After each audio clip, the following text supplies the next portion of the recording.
how will you support and fund the increase in quiet zones, primarily the Brockton and Palm traffic calming plan? You understand when I'm talking about quiet zones where the trains won't blow their whistles when they cross the tracks there? All right, thank you. 30-second response, please. I actually strongly support having the quiet zones because the trains go through our residential areas.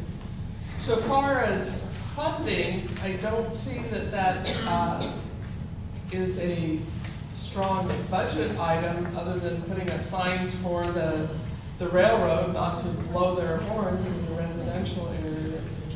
And I don't see that it requires a large amount of funding, but I definitely support quiet zones.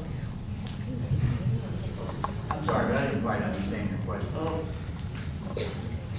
The question reads, how will you support and fund the increase in quiet zones, primarily the Brockton and the Palm crossing, where the train crosses Brockton and Palm, not to be confused with anything to do with the Brockton bicycle proposal, strictly trains. Well, if you live close to the railroad tracks like I do, I live on Emerson, I'm about 2 blocks away from the tracks, and the whistle is constantly blowing.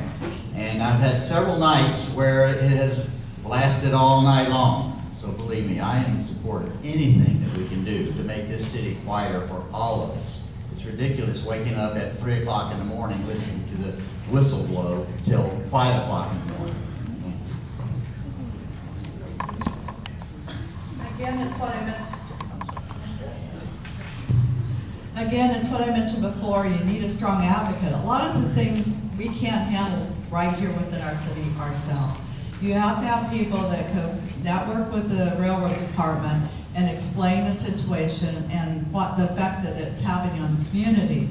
The railroad recently has done a lot of great improvements on the tracks to try and help with some of the problems that the city has already conveyed to them with tires going out of balance because of the effect of the railroad tracks.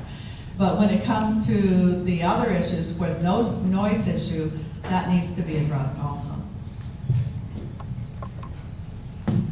This is a huge and growing problem. It's just the trains are getting longer, their frequency is increasing dramatically, and what our city needs and needs to invest in is underpasses and overcrossings throughout our city on both rails.